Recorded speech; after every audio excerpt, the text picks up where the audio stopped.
Question 41। निम्नलिखित में से कौन से प्रश्न संज्ञानात्मक प्रक्रिया के मूल्यांकन पहलू का आकलन करते हैं? ऑप्शन ए, न्याय संगत व्यापार को प्रोत्साहित करने के लिए क्या किया जा सकता है? ऑप्शन बी, भारत को अनाज के मामले में आत्मनिर्भर बना दिया है, समझाइए। ऑप्शन सी, मुगल साम्राज्य के पतन के लिए क्या आप औरंगजेब को उत्तरदायी ठहराएंगे? सही। ऑप्शन डी, इमारतों के निर्माण की कला में तुर्कों ने क्या बदलाव प्रस्तावित किए? Option A, B and C. Option B, C and D. Option C, A, C, D. Option D, A, D and D. इसका आंसर होगा option A, B, C. Question 42। निम्नलिखित में से किस पर बच्चों को मुफ्त और अनिवार्य शिक्षा का अधिकार अधिनियम 2009 के अनुसार मूल्यांकन क्रियाविधि के विकास के समय विचार किया जाना चाहिए? ऑप्शन ए, निरंतर और व्यापक मूल्यांकन पर आधारित ज्ञान की समझ विकसित करने में विद्यार्थियों को सबल बनाना। ऑप्शन बी, निरंतर एवं व्यापक मूल्यांकन के माध्यम से अर्जित ज्ञान का अनुप्रयोग करने में विद्यार्थियों को सबल बनाना।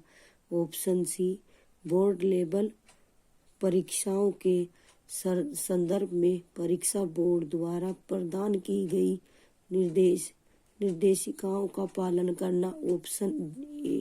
ऑप्शन ए, केवल A. Option B, only A and B. Option C, A, B and C. Option D, only A and C. इसका आंसर होगा option D, only A and C. Explanation. बच्चों को मुफ्त और अनिवार्य शिक्षा का अधिकार अधिनियम 2009 के अनुसार 6 से 14 वर्ष की आयु वर्ग में आने वाले सभी बच्चों द्वारा प्रवेश, उपस्थिति और प्रारंभिक शिक्षा को पूरा करने के लिए अनिवार्य बनाता है। यह अधिनियम आर्थिक रूप से कमजोर सभी बच्चों को मुफ्त प्रारंभिक शिक्षा सुनिश्चित करता है। बच्चों को मुफ्त और अनिवार्य शिक्षा का अधिकार अधिनियम 2009 के तहत निम्न कथनों पर विचार किया जा सकता है। ऑप्शन ए, निरंतर और व्यापक मूल्यांकन आधारित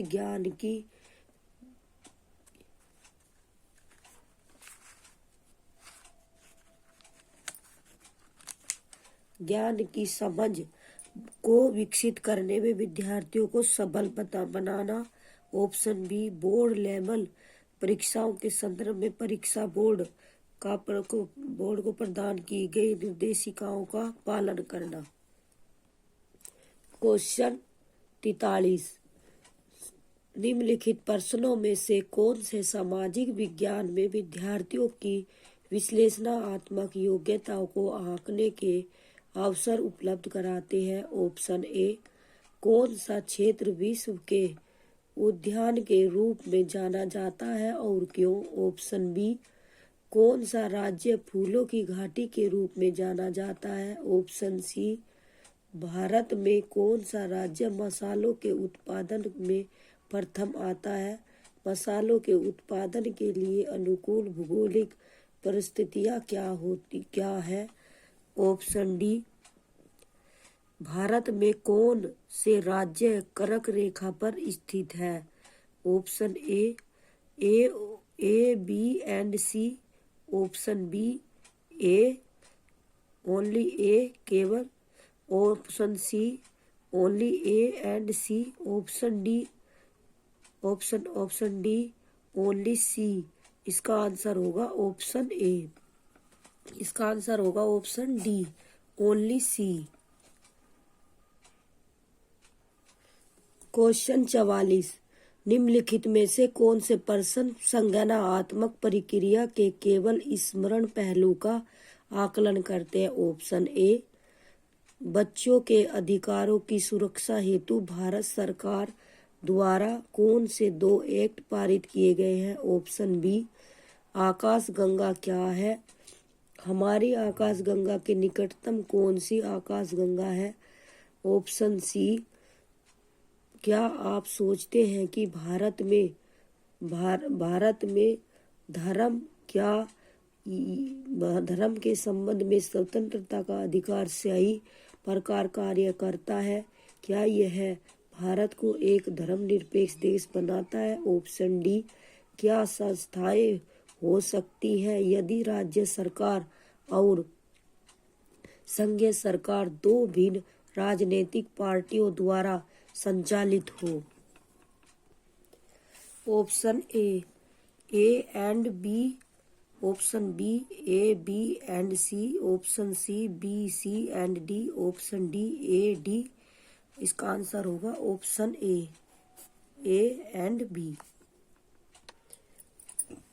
एक्सप्लेनेशन। संज्ञानात्मक प्रक्रिया के अंतर्गत स्मरण पहलू का आकलन करने वाले निम्न प्रकार अधोलिखित है। ऑप्शन ए, बच्चों के अधिकारों की सुरक्षा हेतु भारत सरकार द्वारा कौन से 2 एक्ट पारित किए गए हैं? ऑप्शन बी, आकाशगंगा क्या है? हमारी आकाशगंगा के निकटतम कौन सी आकाशगंगा है? क्वेश्चन 45। निम्नलिखित में से कौन से प्रश्न बहुत परिप्रेक्ष्यों को उपयोग करने या विकास करने के अवसर प्रदान करते हैं? ऑप्शन ए, वे कौन से कारक हैं जो किसी क्षेत्र। क्वेश्चन 45। निम्नलिखित में से कौन से प्रश्न बहुल परिप्रेक्ष्यों को उपयोग करने या विकास करने के अवसर प्रदान करते हैं? ऑप्शन ए, वे कौन से कारक हैं जो किसी क्षेत्र की जलवायु निर्धारित करते हैं? ऑप्शन बी, वनों की कटाई के क्या हानिकारक प्रभाव है? ऑप्शन सी, दक्षिणी अमेरिका के मुख्य भौतिक खंड कौन से हैं? ऑप्शन डी, बहुदल तंत्र के क्या गुण एवं दोष है? ऑप्शन ए, केवल ए और बी, ऑप्शन बी, केवल ए बी सी, ऑप्शन सी, केवल सी, ऑप्शन डी, केवल डी। इसका आंसर होगा option B, A B C. Explanation. बहुल परिप्रेक्ष्यों को उपयोग करने या विकास करने निम्न प्रश्न अवसर प्रदान करते हैं। ऑप्शन ए, वे कौन से कारक हैं जो किसी क्षेत्र की जलवायु निर्धारित करते हैं? ऑप्शन बी, वनों की कटाई के क्या हानिकारक प्रभाव है? ऑप्शन सी डी, दक्षिण अमेरिका के मुख्य भौतिक खंड से कौन से हैं?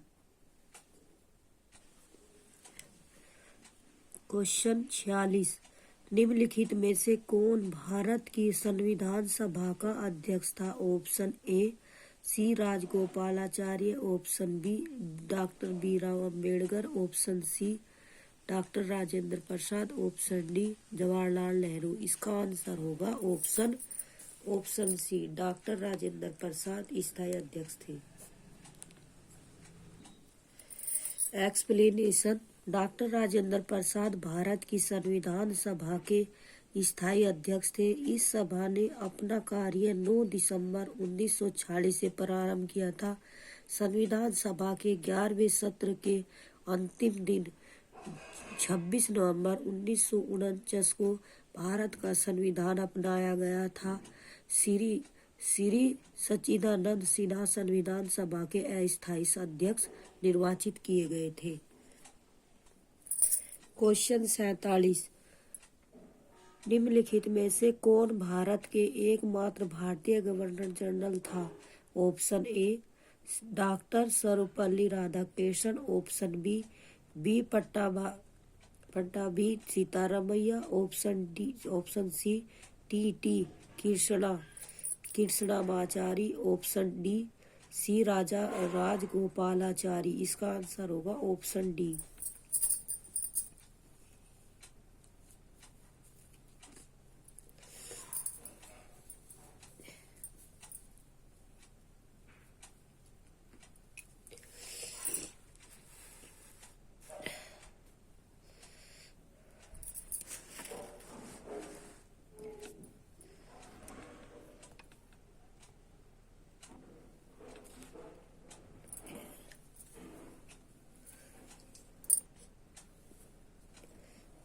चक्रवर्ती राजा गोपालाचार्य 10 दिसंबर 1878 से 1825 दिसंबर 1972 राजा जी के नाम से भी जाने जाते थे। वे वकील, लेखक, राजनीतिज्ञ और दार्शनिक भी थे।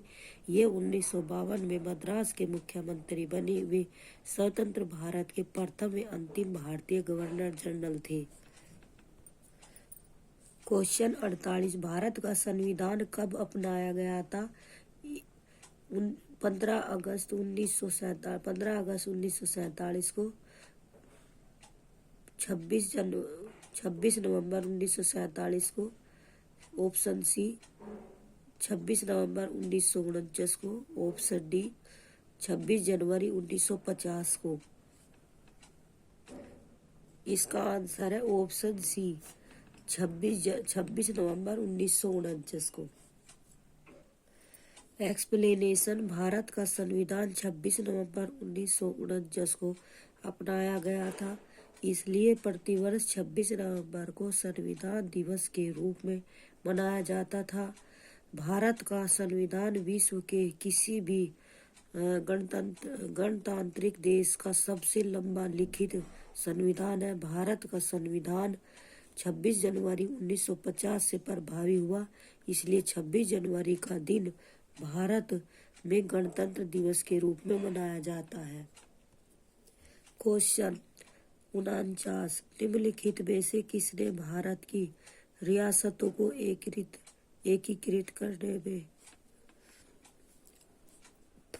एकीकृत करने में निर्णायक भूमिका निभाई थी? ऑप्शन ए जवाहरलाल नेहरू ने, ऑप्शन बी सरदार वल्लभ भाई पटेल ने, option D doctor B R. Ambedkar ने, ऑप्शन सी राजा गोपालाचार्य ने। इसका आंसर होगा option B doctor Sardar Vallabh Bhai Patel ने। एक्सप्लेनेशन, आजादी के बाद विभिन्न रियासतों में बिखरे भारत के भू राजनीतिक एकीकरण में सरदार वल्लभ भाई पटेल ने निर्णायक भूमिका निभाई थी। इन्होंने 365 दिनों में 552 राज्यों और रियासतों को भारतीय संघ में सम्मिलित करने का कार्य किया। इसके लिए पटेल को भारत का बिस्मार्क और लौह पुरुष भी कहा जाता है। भारत के आजादी के बाद वे प्रथम गृह मंत्री और उप प्रधानमंत्री बने। क्वेश्चन 50, निम्नलिखित में से कौन भारत के संविधान की समवर्ती सूची के मामलों में कार्य करता है? ऑप्शन ए केंद्र सरकार और राज्य सरकारें, ऑप्शन बी राज्य सरकारें और स्थानीय सरकारी निकाय, ऑप्शन सी केंद्र शासित प्रदेश, ऑप्शन डी स्थानीय सरकारी निकाय। इसका आंसर होगा ऑप्शन ए केंद्र सरकार और राज्य सरकारें।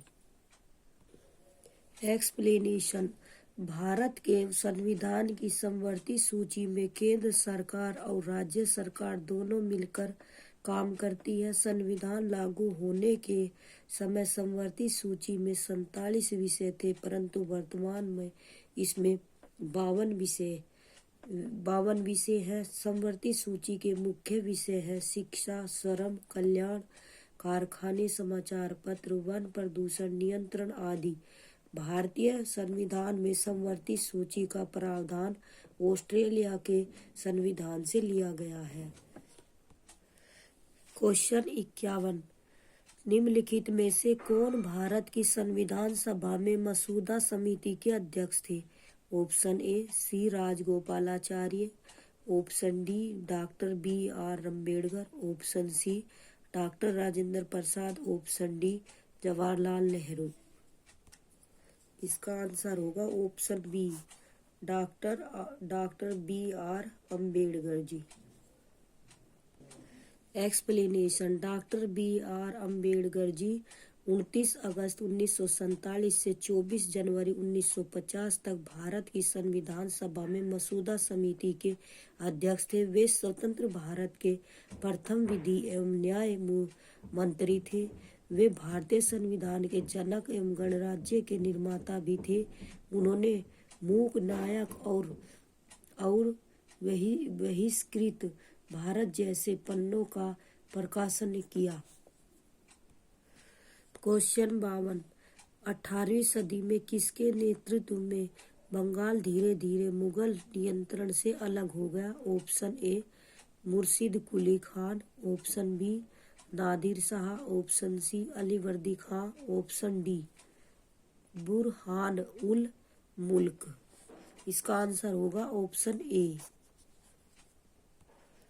एक्सप्लेनेशन। भारतीय प्रांतों में सभ्यता की दृष्टि से बंगाल का स्थान महत्वपूर्ण था और 1717 ईस्वी में बंगाल का सूबेदार मुर्शिद कुली खान को बनाया गया था। मुर्शिद कुली खान ने अपनी राजधानी ढाका से मुर्शिदाबाद स्थानांतरित कर ली। मुर्शिद कुली खान के नेतृत्व में बंगाल मुगल नियंत्रण से अलग हो गया और मुर्शिद कुली नेतृत्व में बंगाल मुगल नियंत्रण से अलग हो गया।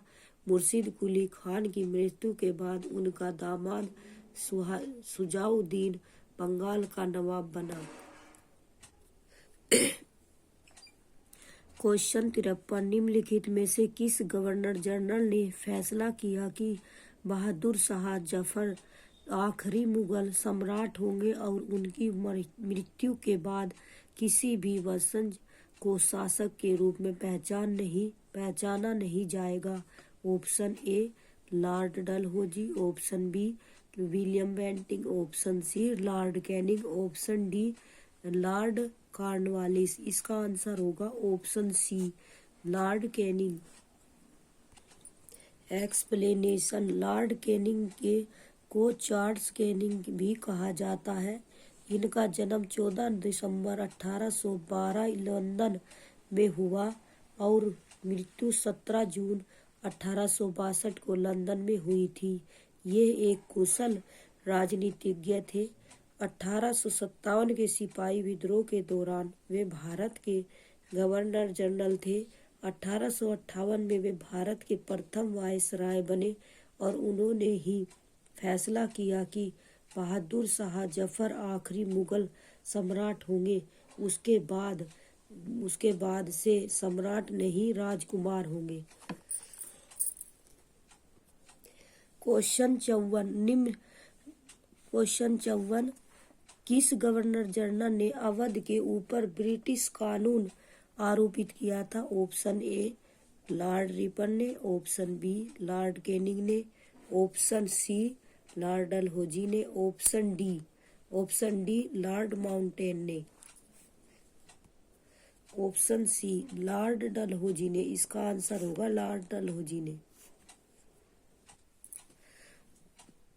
एक्सप्लेनेशन। जनवरी 1848 में लॉर्ड डलहौजी को लॉर्ड हार्डिंग स्थान पर भारत का गवर्नर जनरल बनाया गया। उनका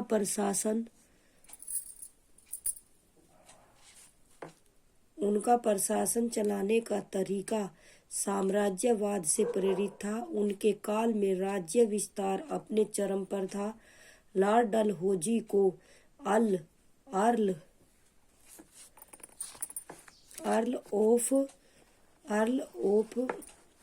ऑफ डलहौजी भी कहा जाता था। क्वेश्चन 55। कानपुर के किस शासक ने खुद को पेशवा कहा? ऑप्शन ए, नाना साहब ने। ऑप्शन बी, बाजीराव प्रथम ने। ऑप्शन सी, बाजीराव द्वितीय ने। Option D, Bahadur Shah Zafar. इसका आंसर होगा ऑप्शन ए, नाना साहब। Option A. नाना साहब का मूल नाम धोंदू पंत था। इनका जन्म 19 मई 1824 में बिठूर में हुआ था। पेशवा बाजीराव द्वितीय ने नाना साहब को अपना दत्तक पुत्र स्वीकार किया था। पेशवा के 28 जनवरी 1851 में निधन के पश्चात नाना साहब ने खुद को पेशवा घोषित किया। स्वतंत्रता संग्राम में नाना साहब ने कानपुर में अंग्रेजों के विरुद्ध विद्रोहियों का नेतृत्व किया। क्वेश्चन 56 ऑप्शन कारखाने के विषय में पढ़ाने के लिए सबसे उपयोगी विधि होगी। ऑप्शन ए एक कहानी सुनना। ऑप्शन बी किसी विशेषज्ञ को निमंत्रित करना। ऑप्शन सी किसी औद्योगिक कारखाने की यात्रा आयोजित करना। ऑप्शन डी एक डॉक्यूमेंट्री फिल्म दिखाना। इसका आंसर